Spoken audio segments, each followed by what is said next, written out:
ज़कात अदा तभी होती है जब ज़कात देते वक्त ज़कात की नीयत हो। आपने करोड़ों रुपए की ज़कात दी लेकिन ज़कात की नीयत नहीं है, ये नफली सदका होगा, ये ज़कात नहीं होगी। तो या तो देते वक्त ज़कात की नीयत हो, या आपने घर में अलग डब्बा बना लिया है तो उस डब्बे में ज़कात का पैसा डालते वक्त नीयत होनी चाहिए। फिर देते वक्त नीयत ना भी हो तो मसला नहीं है। या आपने किसी को वकील बनाया, यार मेरी तरफ से ज़कात अदा कर लेना, तो उसको देते वक्त नीयत होनी चाहिए। ठीक है, बग़ैर नीयत के अगर आपने ज़कात अदा की तो ज़कात अदा नहीं होगी। तो पहली चीज़ अदायगी करते वक्त है नीयत।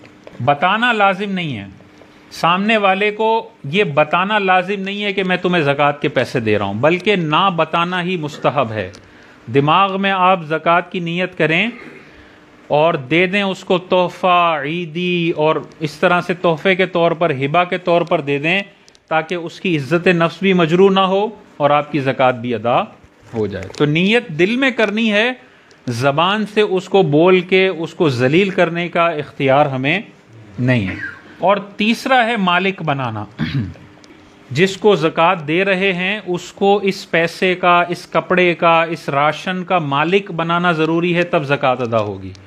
मालिक बनाए बग़ैर ज़कात अदा नहीं होती। तो मिसाल के तौर पे आपने किसी शरई फ़कीर को बुलाया और कहा ये देखो खाना पड़ा हुआ है, खा लो, तुम्हारे लिए लंगर है।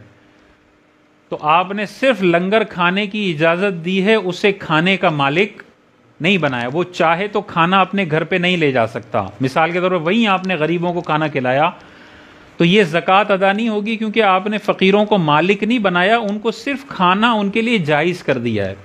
हाँ, उनको ये इजाज़त हो कि जितना खाना खाना है खा लो, जितना लेना है ले जाओ, ये मालिकाना हुकूक आपने दे दिया उनको।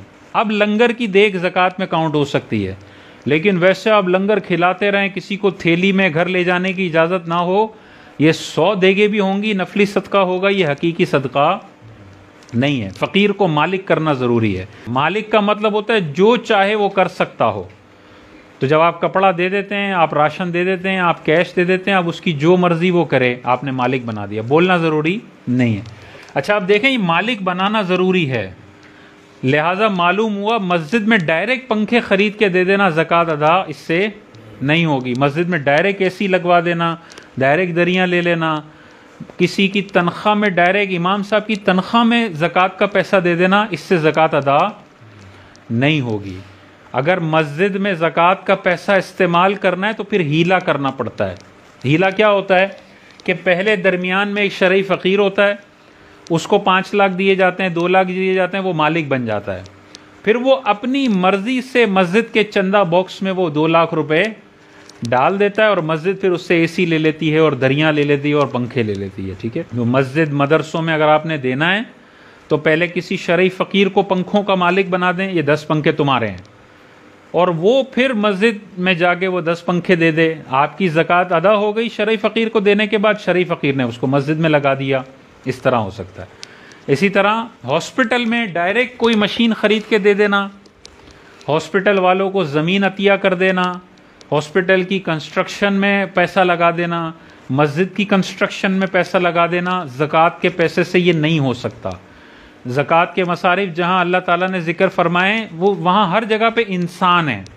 मिस्कीन को दो, फ़कीर को दो, आमिलीन को दो, मुसाफिर को दो, ये सारे इंसानों के बारे में। इमारतों पर ज़कात का पैसा लगाने की अल्लाह ताला ने इजाज़त नहीं दी है। तो बीच में शरई फ़कीर होना चाहिए। अब ये हीला कहाँ जायज़ है और कहाँ नाजायज़ है, ये नहीं हो सकता कि आप हीले कर करके गरीबों से पैसा लेके दूसरी जगहों पे लगाते ही चले जाएं। ये तो फिर जिस मकसद के लिए अल्लाह ताला ने ज़कात लाजिम की है कुरान के अंदर कि भाई ये पैसा इंसानों की ज़रूरत तक पहुँचना चाहिए, हीले अगर हम लगातार करते रहे तो फिर तो ये दरों दीवारों और इमारतों में लग जाएगा पैसा। तो उलमा ने वाज़े तौर पर फरमाया, जब तक बहुत ज़्यादा ज़रूरत ना हो तब तक आप हीला नहीं कर सकते। और ज़रूरत क्या है, मिसाल के तौर पर पूरे इलाके में मस्जिद ही नहीं है, अब यहाँ पर ज़रूरत है, तो अब यहाँ पर ज़कात का पैसा हीला करके मस्जिद बना सकती है। और वो भी तब जब साफ़ पैसा आपको ना मिल रहा हो। अगर साफ़ पैसा है तब भी ज़कात का हीला ना करो। अगर साफ़ पैसा भी नहीं है और मस्जिद की अशद ज़रूरत है तो आप कर सकते हैं। मदरसा बंद होने लग गया है, कोई साफ़ पैसा नहीं दे रहा है, तो अब मदरसे को बचाने के लिए कि वहाँ पे उलमा तैयार होते हैं, अगर नहीं होंगे तो लोगों का ईमान ख़राब होगा, अब ज़कात का पैसा यूज़ कर सकते हैं।